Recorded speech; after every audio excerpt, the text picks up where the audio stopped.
Hey everyone, Gaijin here. Man, 2020 is over with, and I think I speak for all of us when I say good freaking riddance, bring on 2021 and a little bit of hope, right?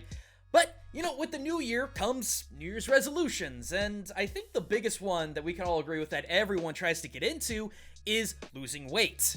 I've tried it a multitude of times. I've known a lot of people that have tried it It's so commonplace that we actually joke about it, and how we joke about how we're just immediately gonna be dropping that resolution about 2-3 weeks in. Because it's actually really interesting, because for as much as we talk about acceptance of ourselves and having doctors not tell us that we're overweight or fat or anything like that, and how we should just accept everyone the way that they are, we are still exceptionally conscious about how we look and what our weight is. I think that's just a human thing at this point. Me personally, I'm 5'11 and 220 pounds. I know I'm a bit of a chunker. Trust me, I know I'm a chunker. I guess for you non-Americans out there, that's 176 centimeters and about 100 kilos, give or take.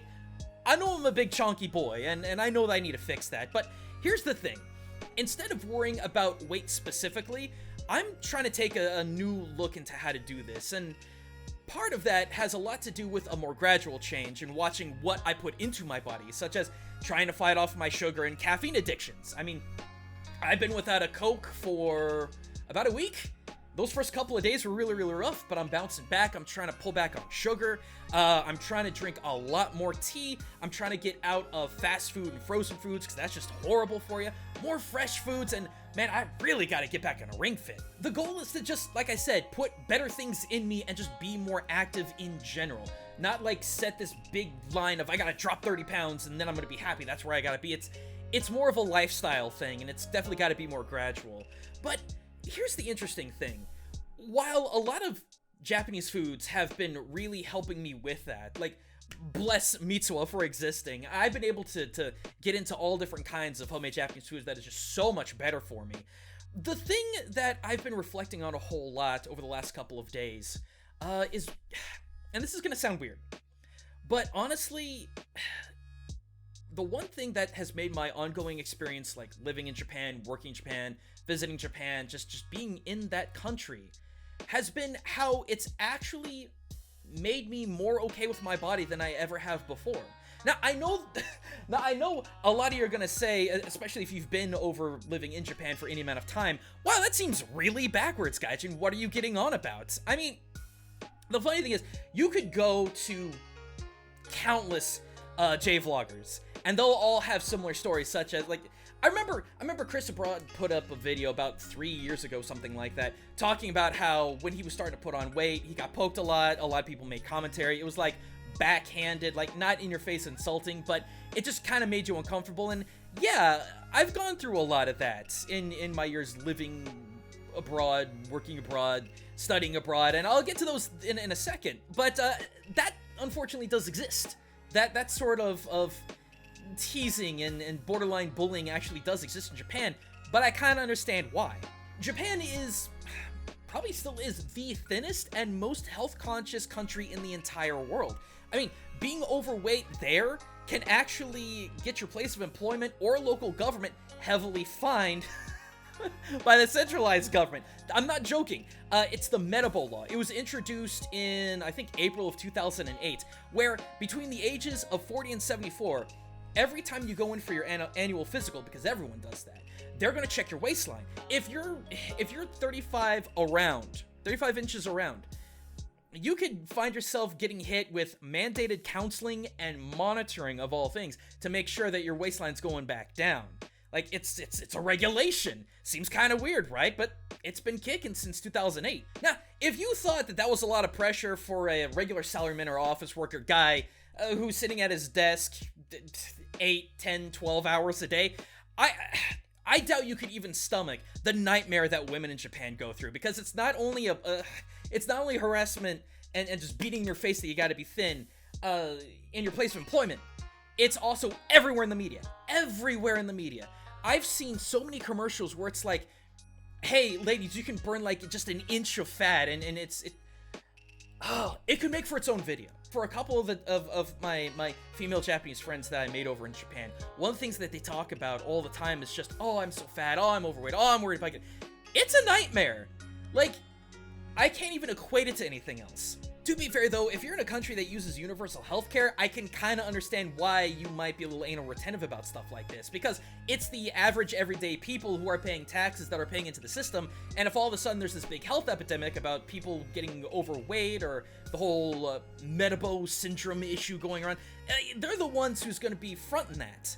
So it's either everyone has to mandatorily take care of themselves, or there's going to be a humongous tax increase. Sorry, I'm digressing really hard. Look, my point is that despite all of those things that I just got done talking about, that gigantic list of all these, don't be fat in Japan things, my life in Japan has actually made me more comfortable with my body than I had ever been in my entire life. And I know what I'm gonna say may sound contrary, it may sound backwards, it may sound like it doesn't make any sense, but this is how Japan taught me to love my body, because it's not always about weight. So let me get into some examples of kind of what I'm talking about, and granted, these are all gonna sound like really, really negative things about being a big dude in Japan, but trust me, I'm going somewhere with this. So the first thing, when I was first studying abroad, there were a lot of times I needed new clothes, new shoes, things like that. So when I went out to go and try to find new shirts, the problem wasn't necessarily in the gut.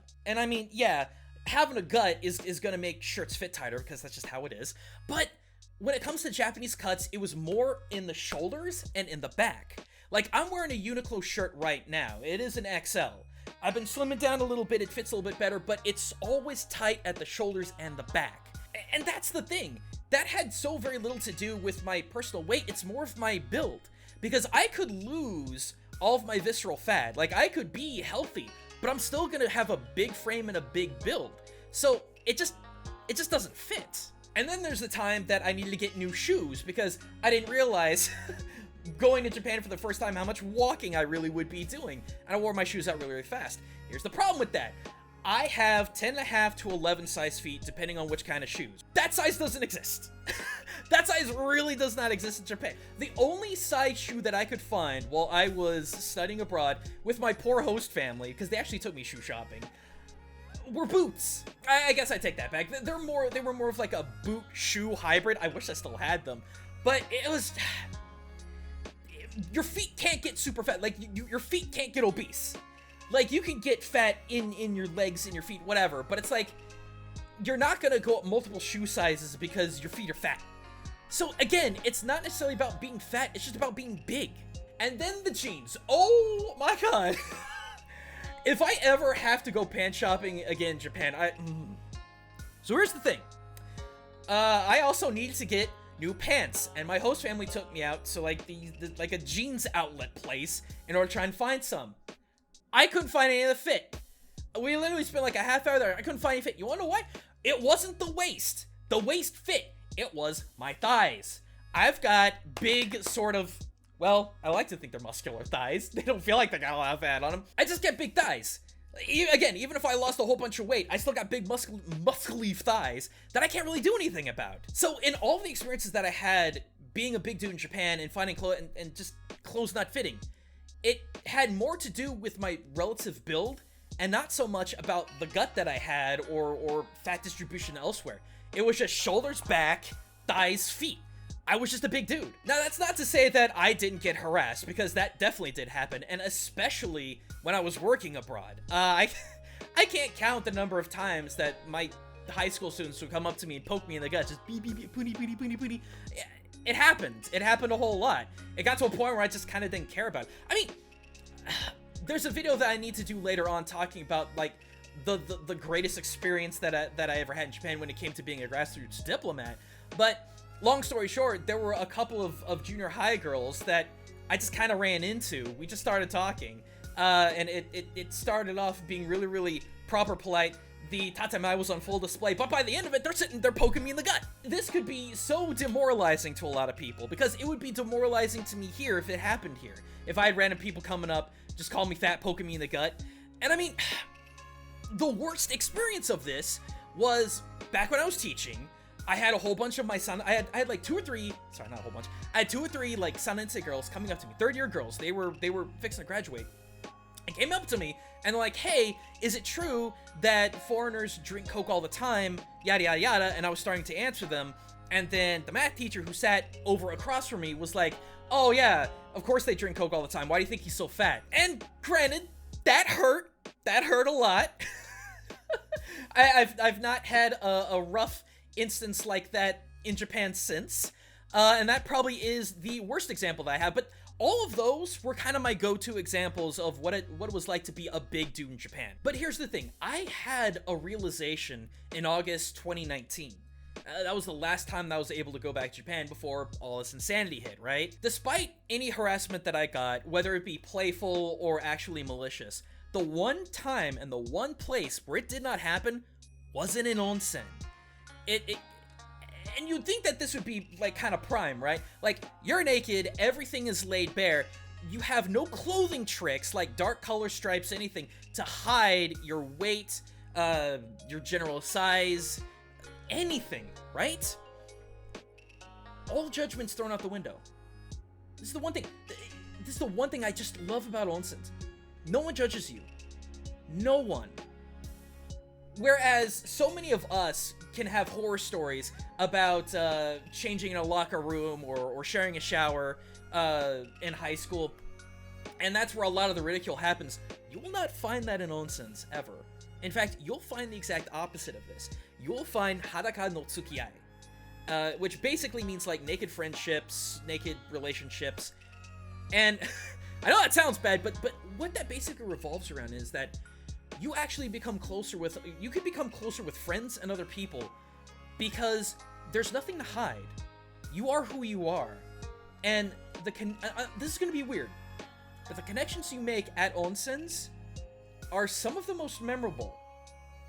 I mean, in my instance, like, most Onsens have, like, a super cold tub, where you go into a bunch of hot water, then you go into the cold, but there was an extra cold one, and a couple of guys huddled around it getting in.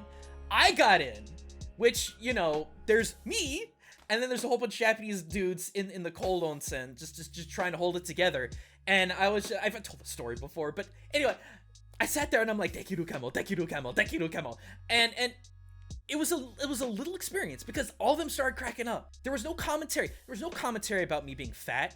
No commentary about me being fat-faced or like having a gut or anything like that. It was just an interesting little moment, and I'll hang on to that. You know, just for the rest of my life. It's those kinds of little things. And to cap it all off, this is the 2019 August experience. Me, Aki, Tomo, and Hutch, we went to this, how can I explain it?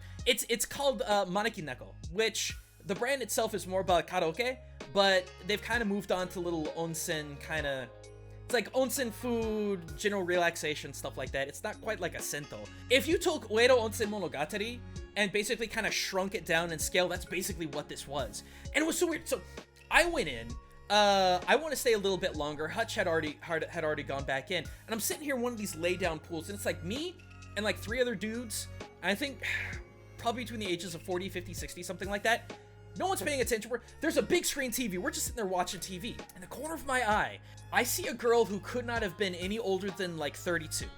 She was somewhere between like 20 and 32, somewhere along those lines. Just walking in. She was a maintenance worker with this particular place. And I'm like, at the very beginning of my brain, like was thinking, oh God, why is there a girl here? This is the men's side. And then everything clicked. I didn't care. I didn't care that there was that there was a girl here. I didn't, because in the context of everything, in the state of no one really caring, that it's just, I didn't care anymore. And I brought that not caring back home with me. There's a place not too far from here called Spa Castle, which has a lot of the same layout. It has a couple of areas where you go in, you are naked, and you go into a couple of different themed tubs. You kind of wash and scrub up first, then you get in. A lot of guys, they'll take the towel and kind of cover it up front, or they'll cover it up their waist or something like that. I didn't care. I just didn't anymore. And it all kind of snowballed from there. And I know I'm rambling a bit, but let me try and cut to the chase here. Hadaka no Tsukiyai helped me a whole lot with being comfortable with who I am physically. Not just about weight, but how I look. Because I could be in an instance where people didn't care, and I could become closer with people, especially closer with friends, because of that situation. Here's the other thing that I just kind of realized as I've been sitting here thinking about how I want to go into 2021 being better to myself in terms of exercise and food and all this other stuff. Believe it or not, my weight and appearance actually became both an icebreaker for my time in Japan and sort of an educator. Hang on, I'm going somewhere with this. See, my host family was there for all of my struggle when I was studying abroad. All the stories about trying to find shirts and shoes and pants and things like that, my host family were there.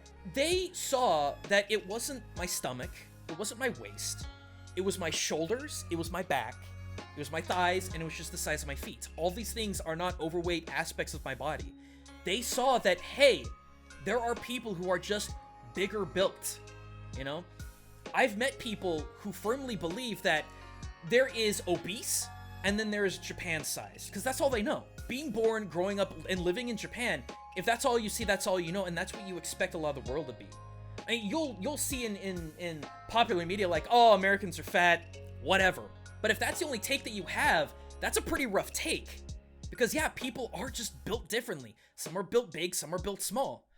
Genetically speaking, I'm built bigger than most folks in Japan. That's why shirts at the shoulders are tighter. I've got a heck of a lot of... My last name is Swedish, and the majority of my blood is Swedish, Finnish, Northern European. I'm built to be insulated. That's just how I am. And my host family, they just got to understand that. That's a realization that I couldn't share with a lot of people. Because it's either, again, it's like I said, you're either fat or you're not, right? It's not that simple. And even the whole, the Coke story and all of the poking, even then, that served a purpose. Weirdly enough, that served a purpose. Because when either my high school girls or those couple of junior high girls that I had met and we just started talking, again, I'll do a video on that later. The whole puni thing, where they're poking me in the gut, that's weirdly enough an icebreaker. I know that sounds weird, but it is. Because it breaks through tatemae to an extent. It's where you don't have to follow, like, they've broken that ice. Like, they've broken this, like, ultra polite face facade, whatever it is that you want to call it, in order for Wa to continue to keep going through society, right? Wa has been shattered because they're poking you in the gut. But the thing is that from there, I was able to talk to people.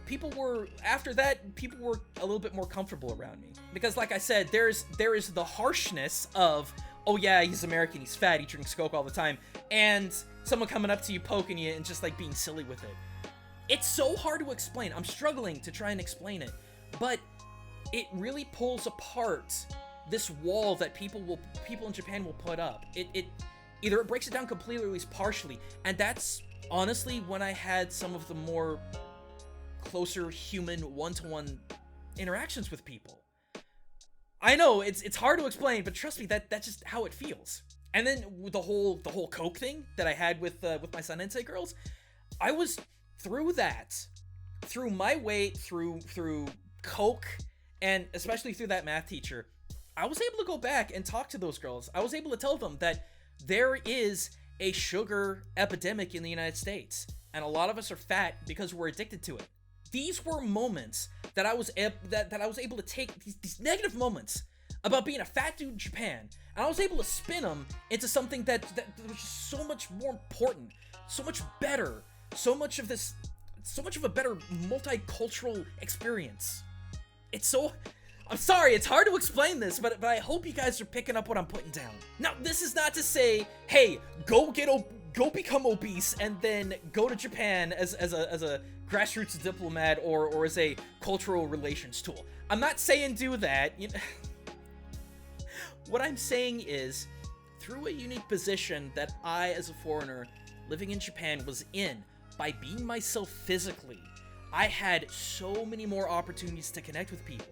And in a really real way, to break down tatame, to break down this social expectation of just getting along and being nice because we just all want to get along, and getting into people's hearts and their minds through something that honestly we Gaijin just love to complain about. I felt like I was able to take something that we always complain about like I said before, there are countless videos, there are countless people's experience where it's like being big in Japan is this miserable experience. You're always made fun of. It's like, I just felt like I was able to take it and make it into something more meaningful.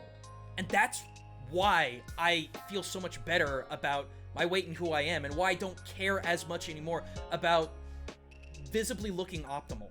I mean, look, I wholeheartedly admit that maybe I'm just microscopically looking at the silver lining of a really, really big dark cloud. I admit that. But my results are self-evident. My time in Japan has actually made me more happy about myself and who I am, and it gave me a better perspective and focus on what I should be doing, what I should be prioritizing. Health and balance over appearance and weight. I'm still trying to figure it out. I mean, I really am still trying to figure this one out. Because one of the most anal retentive countries about appearance made me happier with who I am and all of my imperfections. And I don't know. Maybe it's just something philosophical. You know, maybe it was something a little zen, but the combination of me being able to take all these experiences that us Gaijin always complain about, and spin them into something that was educational, something that could allow me to share culture, to share ideas and perspectives, and then wrap all that up in Haraka no Tsukiai. You know, and I'm just happier. I really am just happier with how I look and who I am. And I don't know. That's just something from a Gaijin perspective. And one that you will not find with a lot of other Gaijin, I'll tell you that right now. But anyway, it's an interesting take, I know. And again, not one a lot of people are going to have. But thank you guys so much for watching. Be sure to check out my other channel where I talk about culture and gaming and anime. Check out all the other videos that I've been putting here. I am really surprised that reaction video is doing as well as it did. But go check that out if you haven't. And yeah, sub up and get ready for more, because I've got a lot more videos to do. But until then, everyone, this is Gaijin, signing out.